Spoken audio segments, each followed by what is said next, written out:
Welcome everybody. Good morning Good to morning. to this beautiful July 20th day. It's a gorgeous day here in Sacramento. I hope it's gorgeous wherever you are. It is And gorgeous. all right. As always, we'd like to start out with our daily word. And so I will bring that up. Turn the right page here. Okay. I'll bring that up here on the share screen. I'm close, I'm sure. And as the electrons are making it possible for us to see this, let's see, when will you show up? There we are. Who would be willing to read the daily word for us? I will. Okay, great. The daily word is surrender. Spiritual surrender is my path to peace. It's natural to have ideas and preferences about how things should be and to work toward the results I want. But I can exhaust myself if I attempt to exert control over my life's circumstances. In fact, the more I try, the less control I feel I have. Releasing the illusion of control, I practice spiritual surrender. So much more than giving up, surrendering my efforts and my hopes to the divine within me is an act of empowerment. It means living my faith that God is in and through all things. It means trusting that there are outcomes better than the ones I have imagined. I surrender to God's peace and perfection within me. I give up trying to control outcomes and relax, welcoming serendipity and ease. Surrender is the way. And from Proverbs, my child, give me your heart and let your eyes observe my ways. Thank you, Lillian. Spiritual surrender is my path to peace. Spiritual surrender is my path to peace. Let's affirm that together. Spiritual surrender is is my my path to path peace. to peace. All right. That's a powerful word, and entirely commensurate with what we've been reading here in the Body of Christ section. Last week we read paragraph 20, what place has thought in the restoration to divine perfection, 20 and 21. And we're now moving on to number 22. Before we go to 22, just want to see if there's any reflections from last week's work that we did that may have popped up for anybody over the course of the last week that you'd like to share or maybe question.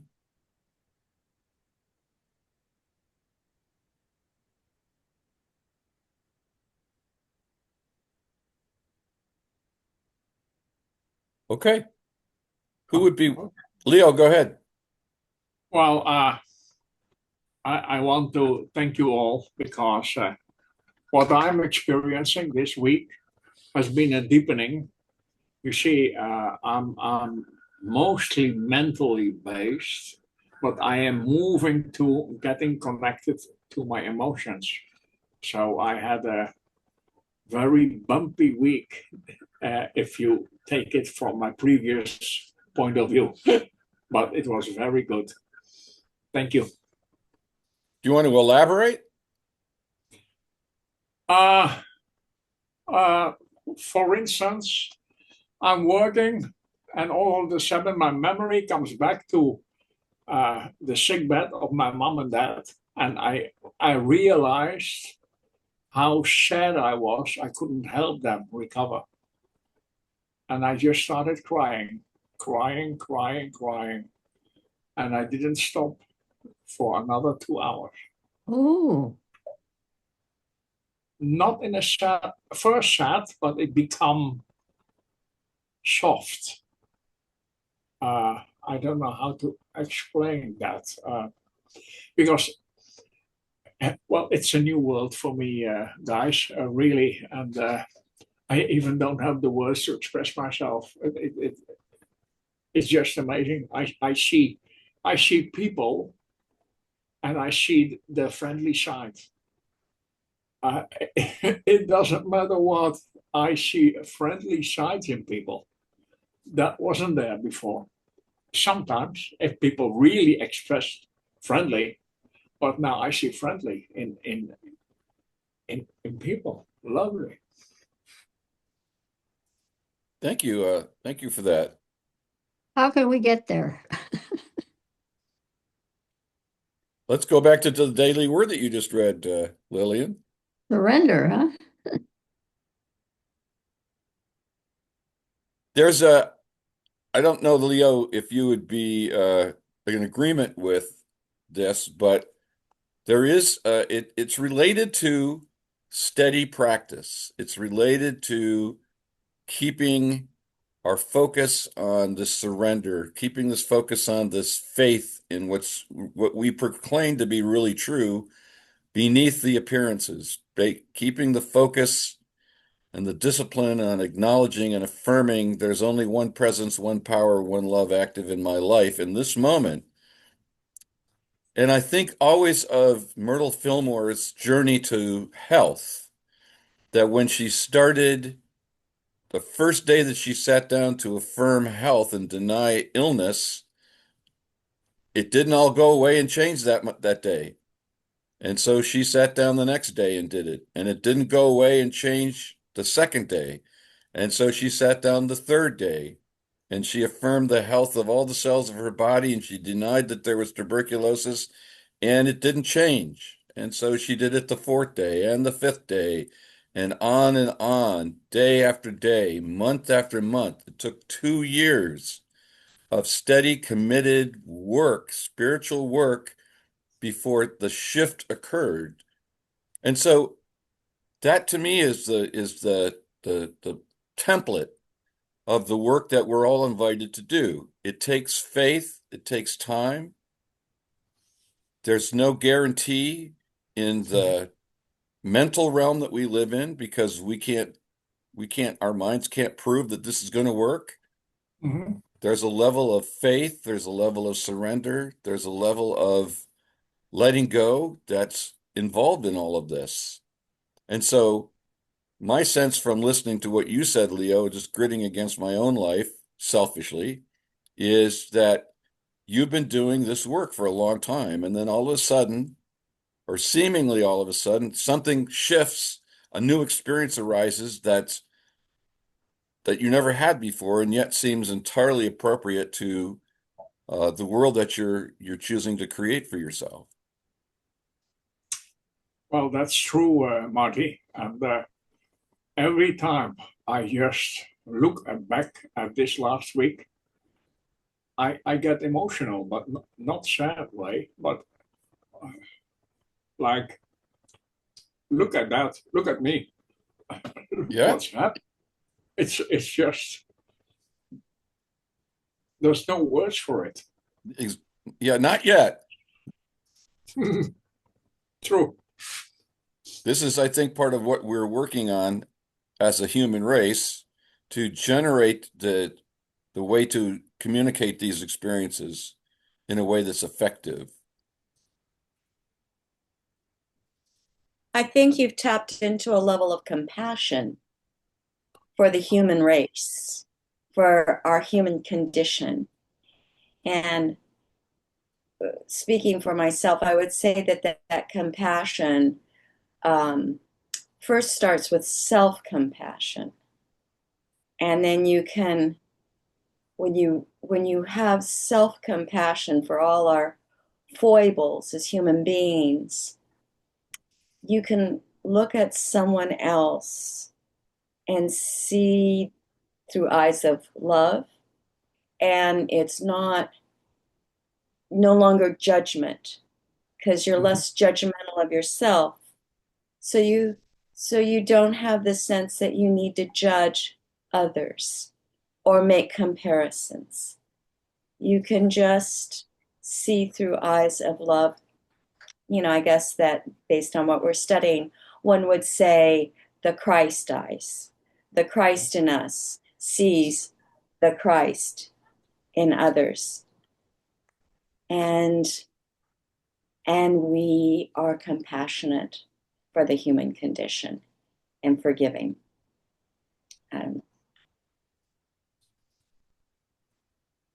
Well, I think that is really true what you just described, Claudia. Apart from what happened, what I described before, this last week, I've been just letting that critic voice come out full way. I did not restrict it. I said, okay, you give me your story. I'm right now alone here, so talking loud, even screaming, nobody will hear it. So I did that. And I think that the first step in the right direction was actually about that passage we read at the other Zoom session, is about that Jesus at one time said to Peter, "You come behind me, you Satan." Ever since that time, every time I see a negative aspect in myself or in others, I say, "Come behind me." Yeah. And that is a few months already. That's more than 8 months. I'm doing that more than 8 months. And apparently, that also made that critic now very, very strong, because it got company, but it didn't mind me. And I said, okay, I hear you. And I hear my body. I come past the refrigerator and it says, there's something nice over there. I say, okay, we go eat that. We do that. It's okay. So I'm a bit more soft and more soft to myself. So yeah. Self-compassion. Yeah. It's a great thing, Leo. It really is. And I remember when I started on my spiritual path 30 years ago, 35. Well, the first 5 was when I started with meditation. And somewhere around year 4, I started crying, with nothing particular triggering. And I cried for 2 years. So the meditation, the time of preparation to I thought afterwards of like a jackhammer that just sort of loosens everything up on a sidewalk if they're going to do new construction. And something in the time of that meditation, something got loosened up enough that I started to cry over the past. That's what I was told was happening, that it's healing the past. And I would say, when is it going to stop? I walk around with carrying a box of Kleenex.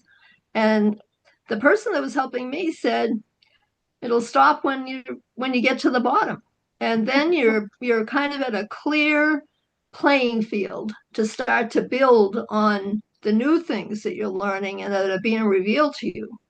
But I run into so many people who think, particularly men, who think crying in public, crying at all, that they're not those tough Irish Catholics in Boston. There's not too many people crying where I grew up, men particularly, and women either, because everybody was taught to be tough, to be strong, and crying didn't seem to go with that. So I talk about it as much as I can to say it's such a spiritual gift, and it needs to be welcomed and encouraged with no shame. You're going to see a lot of fruit, Leo. I just know it. It's good. Well, the irony is once we allow ourselves to be that in touch with our actual truth, the actual experience of our lives, and that we actually can no longer resist that energy that shows up as tears. And my experience is exactly yours, Janet, that's actually healing in action. That I think of I think of in Harry Potter, it's the Phoenix tears that cure everything. And I believe these tears are curative and they're evidence that shift is occurring in the body itself, which is where so much of our trauma is carried. So good work. And maybe that's a great segue into paragraph 22. Who would be willing to read for us? I'll read. Okay, Janet, and then Leo's going to read the next one. Okay, so I'm reading just 22, right? Let's start there. Yeah. Okay. Explain fully the meaning of the word blessing. The whole earth, the whole creation, suffers because of man's loss of consciousness of his dominion. When man comes back consciously into the knowledge of what he is and what his power is, as the offspring of God, he will exercise his power and dominion in wisdom and love, and the whole earth will be blessed. It will have its part in the restoration, even as it now shares in the sorrow and the blight of man's fall from the consciousness of his high estate. The psalmist says, "What is man that thou art mindful of him?" Psalm 8:4. Then he goes on to recite the wonderful powers and possibilities of man. And we know that he was talking of man as the offspring of God, made in his image and after his likeness. End. Thank you. You want I continue now? Well, let's see if there's any thoughts or comments on this one before we do that.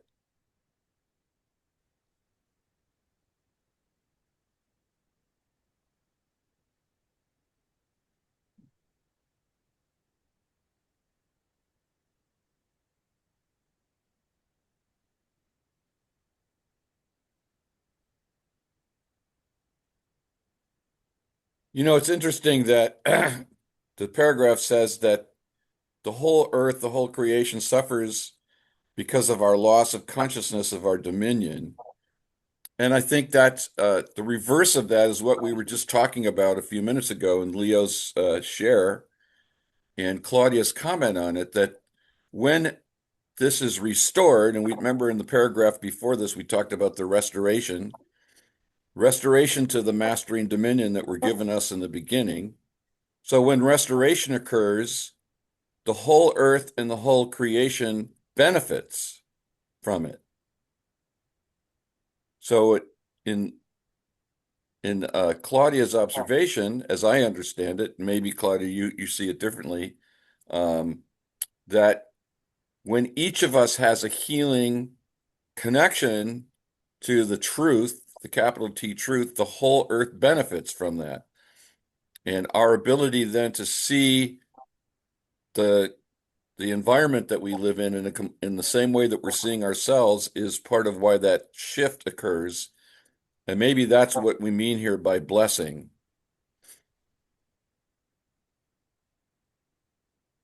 Yeah, I believe that's sheer our presence is doing that. Yeah, I agree with that, Marty. Any other thoughts on paragraph 22? Well, and the opposite occurs too. So Exactly. when you block yourself through any negative emotion, like anger, fear, envy, jealousy, on and on and on, then you constrict and you not only harm yourself, but that is harmful to your environment. Yeah.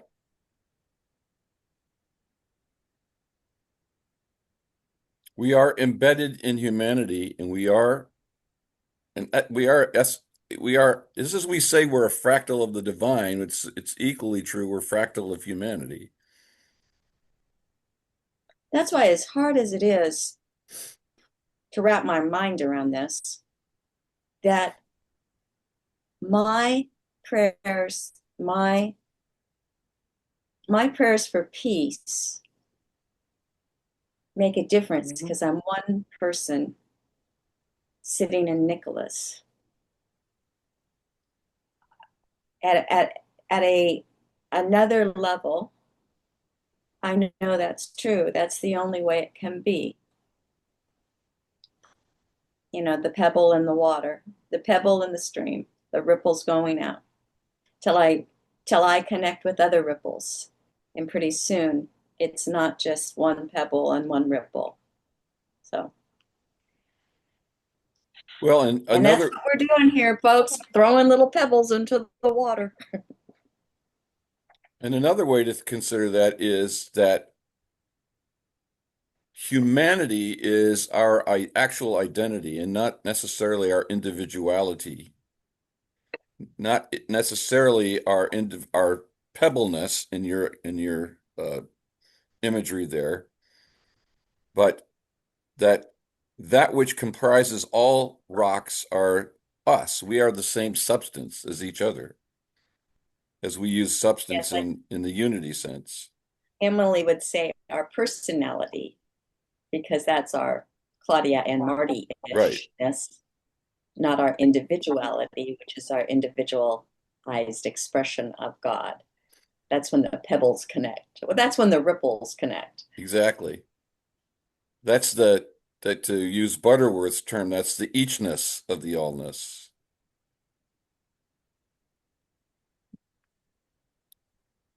That is such a powerful statement and really took me a long time to wrap my mind around what he was saying. The eachness of the allness. So, oh, that's clever. But when you really start to think about that, it's incredibly powerful.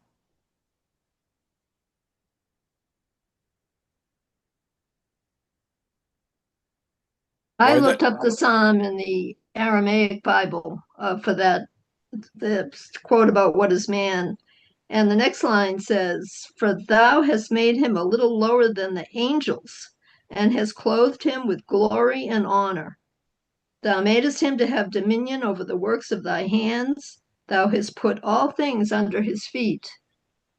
And I'm going to have to remember that, to remind people who have no self esteem or very little and just think they're losers and say, no, that's not how this started out. We get mixed up along the way, but this is not, we're a little bit lower than the angels. And I think that's very reassuring to me. Cool. Thanks for doing that research, Janet. And that's where last week's word came into me, restoration. Like all people in Fillmore and all around the world who are spiritually minded are trying to be restored to their original place, their original starting point, where we're beings filled with light. And the world is very difficult and seems to get more so, in this past decade. But there's a lot of hope. So that's a good thing.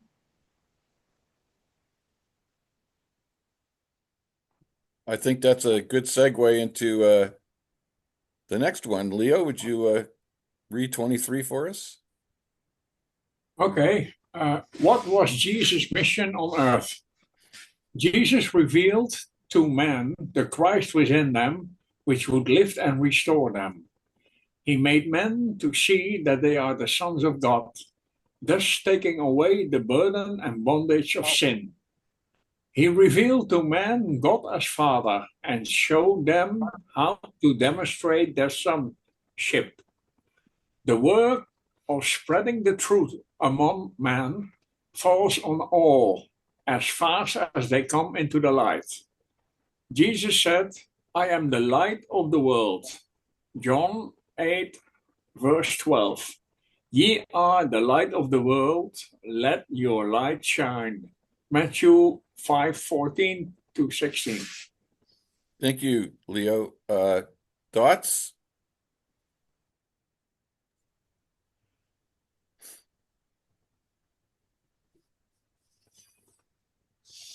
When I started to explore the possibility that I might be a son of God, I got these books from Annalie Scarin because she is one of the people that claims to be transfigurated. Of course, she was expelled out of the community where she was uh, grown up, but I read a lot of her books, and she had a dedication to impersonate the Christ within. That was just great.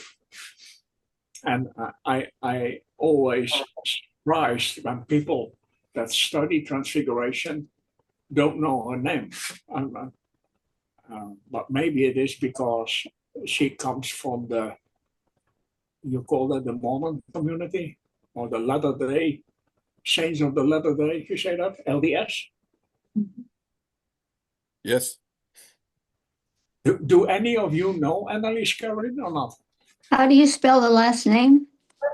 I will put it in the chat. I shared this before, but okay. I will type it. No, it's a new name on me, Leo, so thank you.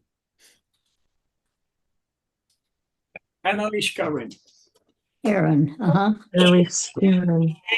I think she lived at the time that Schmidt was still alive. Schmidt is the founder of the Mormon community now. And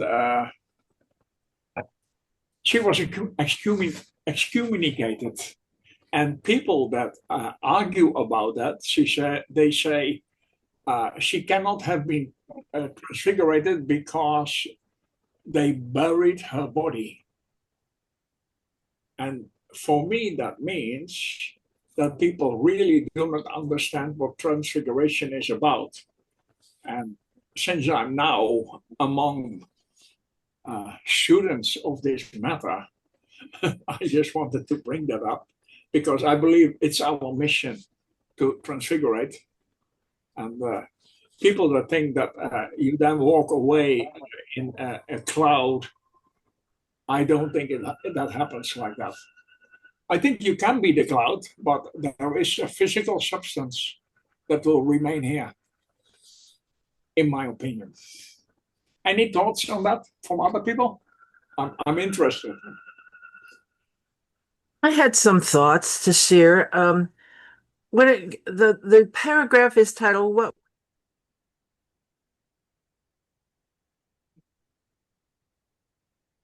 I just lost your sound there, Diane.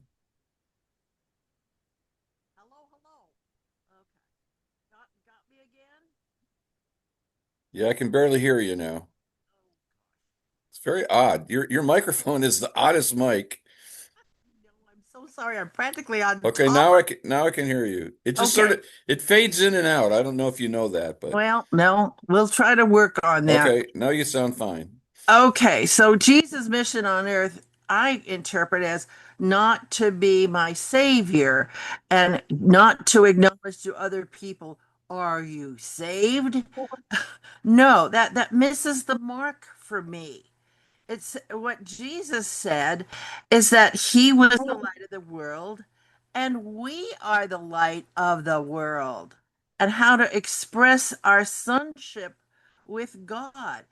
This business of have you been saved puts it on Jesus for you to be dependent upon to have a relationship with God. Yeah, one must be saved before they can be acknowledged in heaven, kind of thing. And I do my best to avoid that question and answering it because I think of Jesus the Christ as the teacher, the way shower, the informer, of the pathway to God's oneness with us. But that seems to me more Jesus' mission on earth than anything else. Thank you. Anybody else?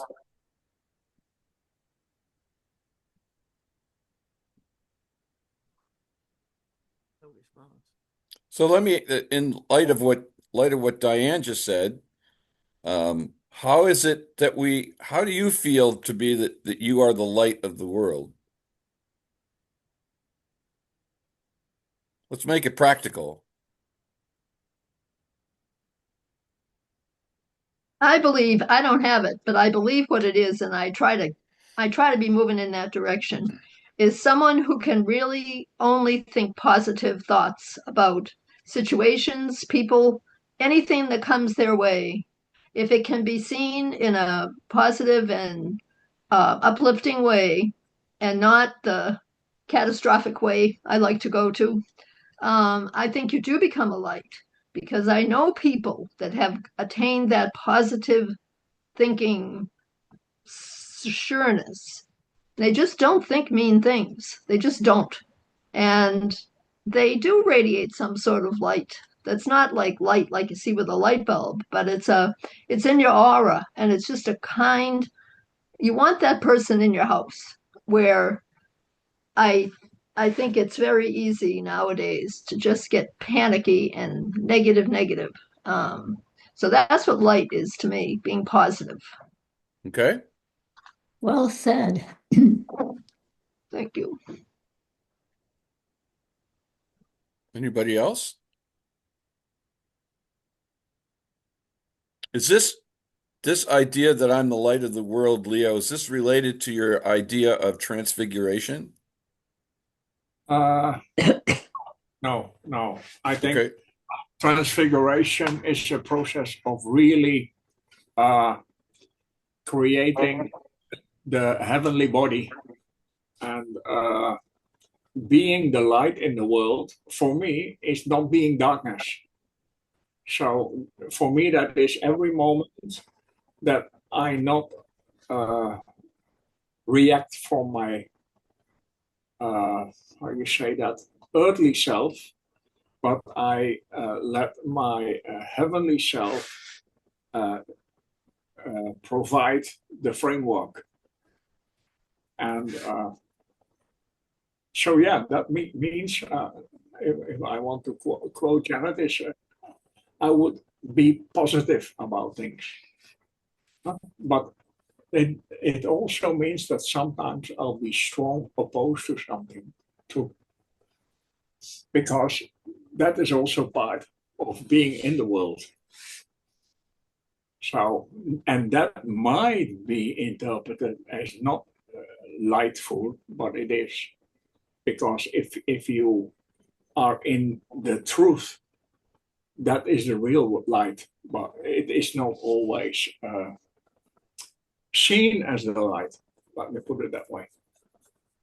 Okay. Thank you. Anybody else? For me, unity, when I came into unity, it was the first time I realized or I learned that I wasn't here to worship Jesus.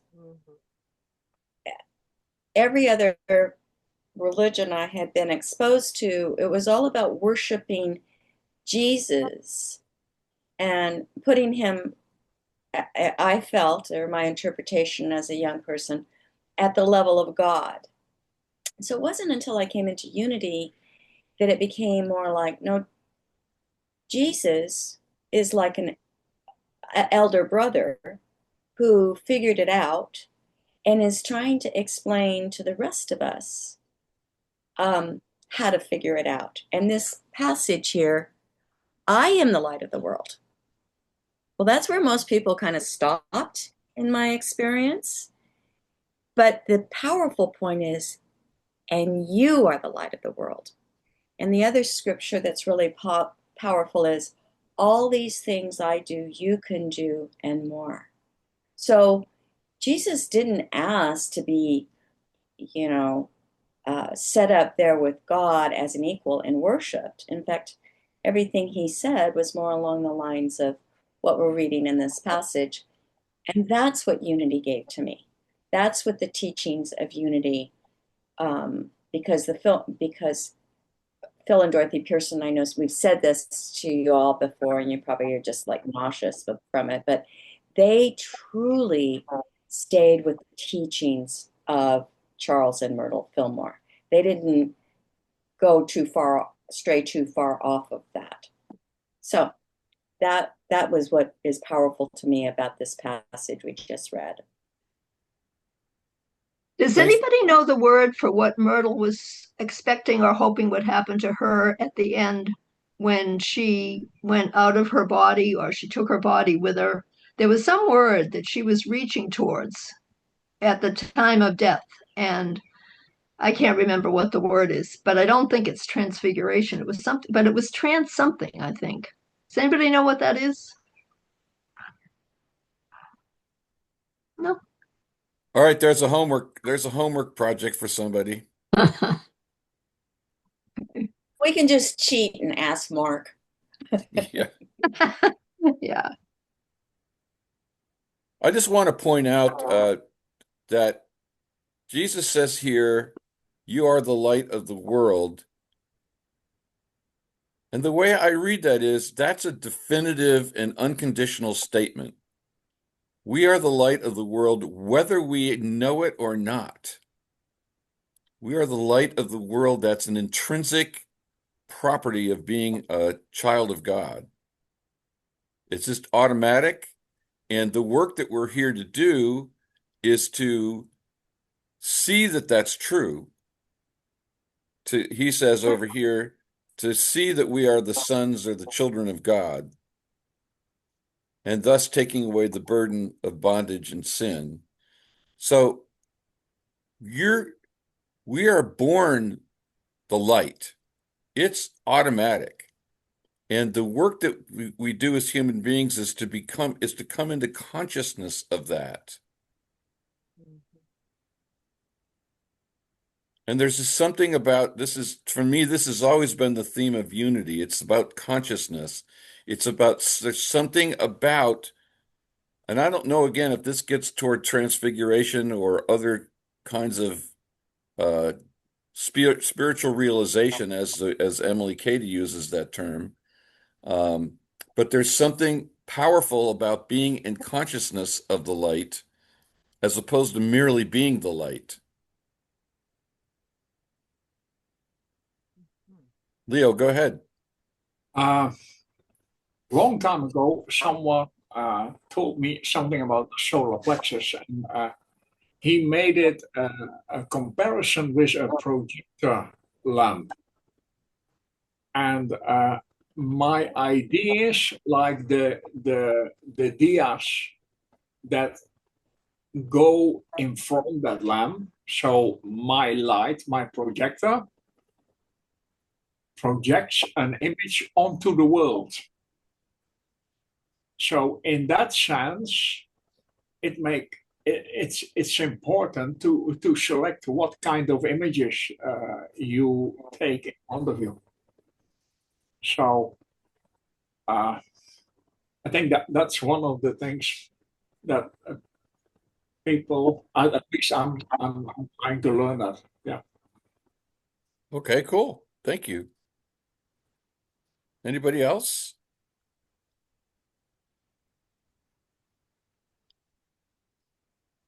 If not, let's move on to the next section. Oh, I'm sorry. I have an insert here. Oh, yeah, go ahead. I just looked up what happened to Myrtle Fillmore when she died, and this is what it says. There's no word for it really, but it says Myrtle Fillmore died in 1931, not because there was anything wrong with her body, but because she had finished her work on Earth. She seemed to float out of her body the way she has as a little girl watching the clouds. And that's what it said about her. And the word I had was regeneration.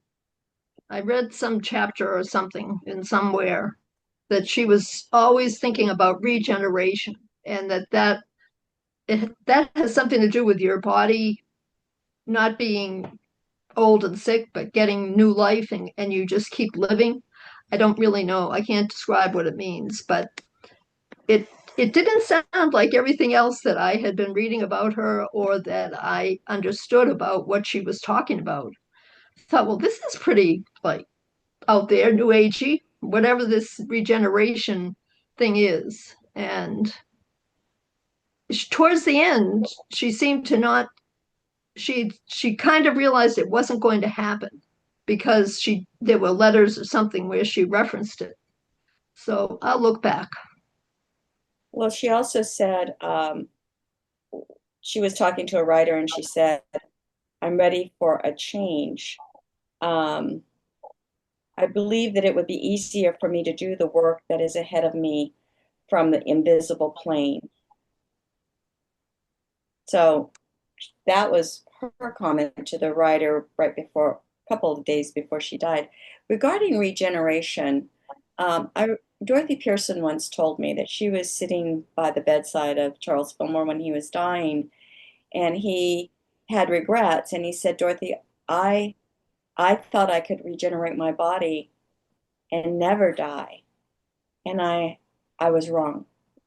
Something like that. Don't quote me exactly because, but I just Sounds remember familiar. I just remember when she told me thinking, huh,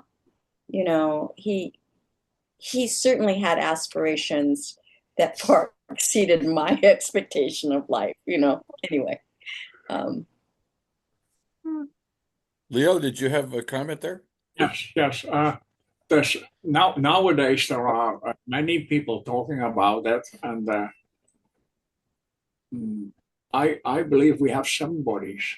So getting used to other bodies than your physical body will make that the transition will be more smooth. And the first step will be the astral body. And the astral body is that what you use when you're dreaming. And nowadays, people are picking up on that, and there are courses to how to navigate in your dreams. And this is not something that arose recently, because this is really old Egyptian. And I've been studying that already a long time, but I'm not making a big thing about it. But I'm doing that every night. And if I have a problem that I want to solve, then I cut my day in 4 or 5 pieces and I sleep in between. Because every time I go sleeping, I go back to the origin and I want to pick up my lesson. And it works. And it also makes it easy to step into that other life form.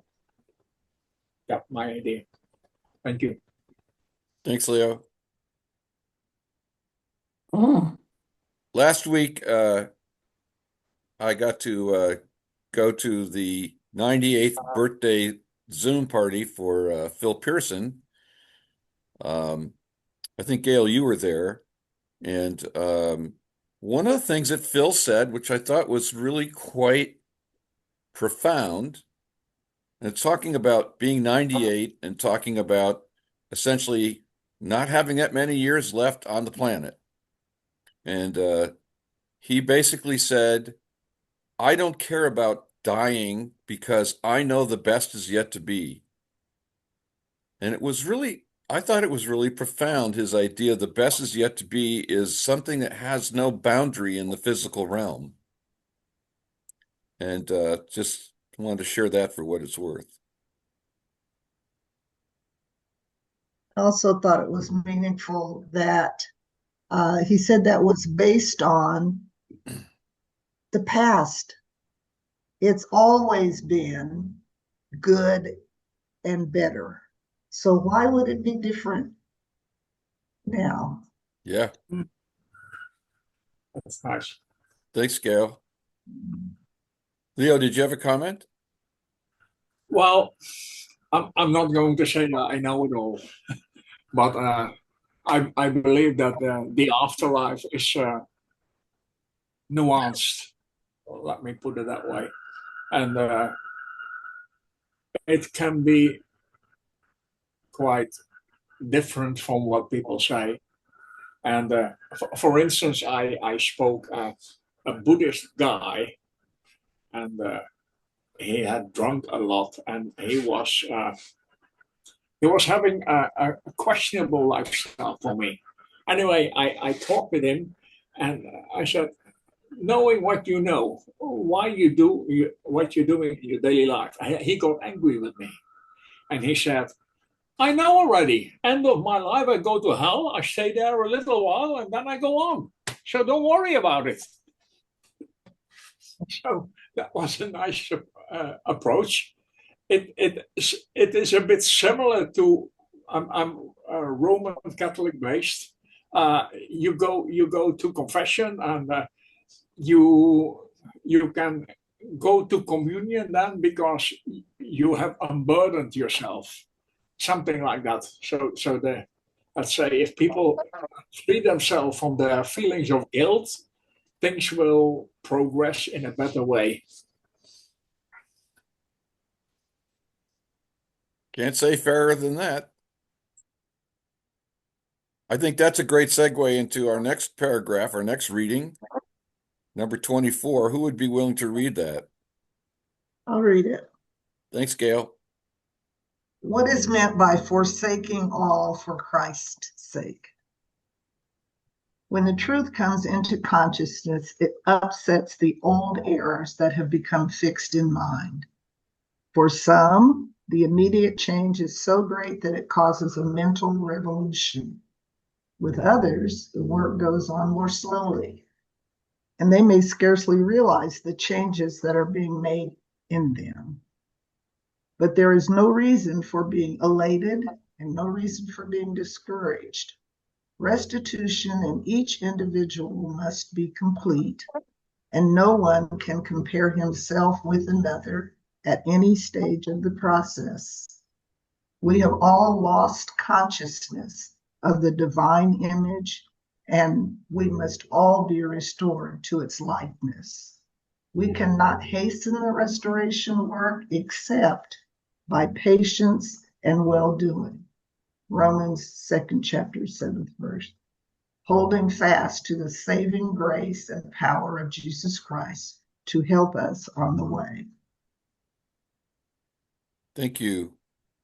Let's read this let's finish this section. So who would read 25 and 26? Leo, go ahead. Thank you. In the Church of Christ, or Lord's body, each individual has a particular work to do and a particular talent, described by Paul as a gift. To each one is given the manifestation of the Spirit to profit withal. 1 Corinthians 2, verse 7. Now there are diversities of gifts, but the same Spirit. 1 Corinthians chapter 2, verse 4. These gifts Spirit divides to each one severally, even as he will. 1 Corinthians 2:11. One's gift and place as a member of the body cannot be bestowed or filled by any other man. Each one receives directly from God the place he is to fill and the work he is to do. Of all the gifts, that of healing seems to be more fully desired, developed, and manifested than any of the others. There is a greater realization of its need and a greater understanding of how to use it. Wow. Thanks, Leo. As always, there's a lot in these paragraphs. Any thoughts or reactions?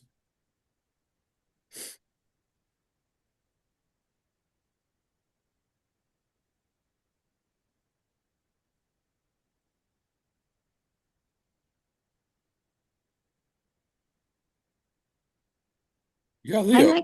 I'd like to expand on 26 more. Okay. Of all the gifts, that of healing seems to be more fully desired. Our Yeah, own gift of healing. that caught my eye too, Lillian. What are your thoughts? Well, what healing ourselves or being a healer? What are they? Or all of the above? Healing as becoming whole.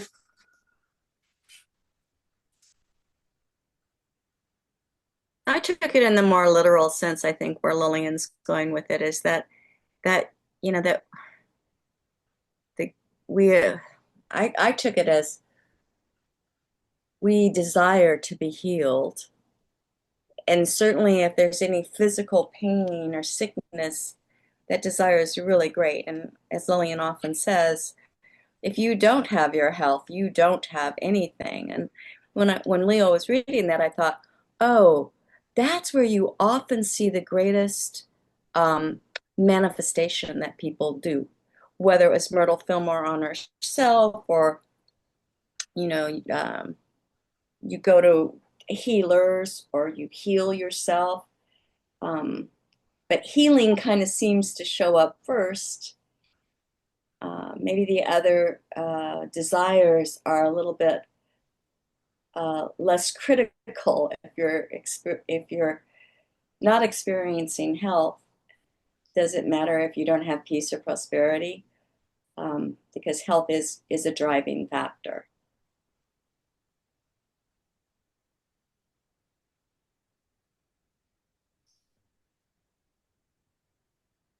Other thoughts? Yeah, Leo. Uh, I don't know yet how the words will come out because I haven't formulated anything about it. But Uh-oh. getting older made me realize that there are all kinds of defects that can come into my body. And the first years, I was sort of fighting that. And now I see it in a totally different light. What, when I was young, came to me automatic, now I have to understand and, in Fillmore saying, negate and affirm in a new way. So I now I see getting older as a challenge. It's just great, and I every day there is something of old age that comes to me because I invite it in. I tell all my family in the spirit, give it to me. I want to know. I want to break that vicious circle. Thank you. Thank you. I think healing is also, it isn't just physical, it's emotional and spiritual and psychological. There's so much healing that has to be done in every person. And I think that anybody who is on a spiritual path is always wanting to be healed of something, inside or outside. And the outside ones are easier to prove or demonstrate or, show. Healing on the inside is way more subtle. And we really do have to try to recognize, though, when we are being healed. And for me, not thinking in quite the same crazy way that I've lived my life. I've been healed on a lot of levels over the past 30 years. So it's how you if how you frame what you want to have healed, and they're not being specific in that little paragraph, but I think it's everything. I think that your insight is parallel to my own because I would define healing as truth coming into consciousness. Yeah, I like that.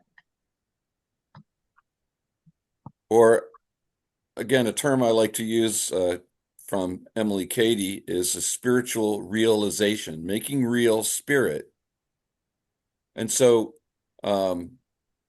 healing is essentially the act of coming into wholeness. And the coming into wholeness is the wholeness of our identity as children of God. And so it makes sense to me if we think about it in those terms, that of all the gifts, that of healing seems to be the most fully desired, developed, and manifested, because it's the essential work of realization.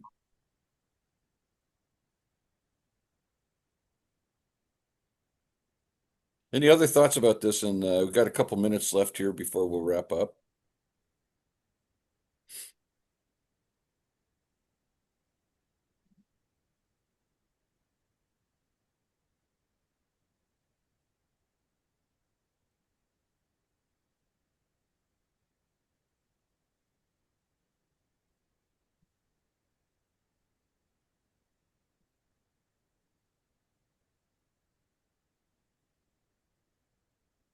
Well, it's certainly one to keep contemplating, number 24 and 25.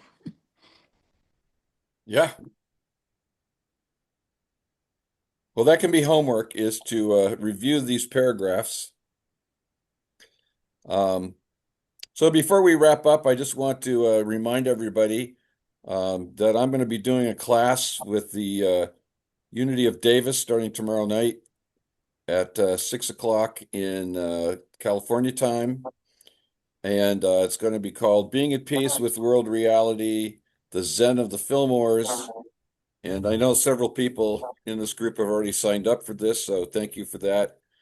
And it's just going to be, the format's going to be similar to what we do here, only we're going to be using Eric Butterworth's Practical Metaphysics as our launching pad for discussion and dialogue. And this goes to a question that Lillian had at the top of the hour here, which is, how do I be at peace no matter what? And so that's what we're going to be sharing about starting tomorrow night. And that's a 5-week class. So everybody's invited to participate. So just to let you know. And so with that, we're going to wrap up. Any last minute thoughts or comments before we do that? I have something last minute to say, if you can hear me. Yeah, Yep. Go ahead, Veldon. Diane and I regrettably will not be able to be with you next Sunday or the following Sunday. Please say your prayers for us and so forth. We're going to be having a tough time on the Rhine River and a Viking cruise. Okay. Dang. Hey. Well, don't they have We internet? were all getting ready to pray. Don't they have internet in Germany? I'm sure. Well, come on, you can come to class. It's just That's just fun. 9 hours later than we are here. Yeah. Well, My excuse That's you. wonderful. That's so great you're doing that. Yeah. That sounds so Safe good. travels, friends. Safe Yes. travels. Have a Thank wonderful you. time. Okay. Right. Okay, well, let's close with our prayer for protection together. The light The of light God of God surrounds us. surrounds us. The love of The love God of God enfolds us. enfolds us. The The power of power God of God protects protects us. us. The The presence of presence of God God watches over us. wherever we are. God God is, is, and and all is is well. well. Thanks, everybody. God bless. Thank And, you, Marty. Thank you. safe travels to all who are going Thank you. anywhere. Thank you, Marty. See some of you tomorrow, and see the rest of us next week. Okie doke.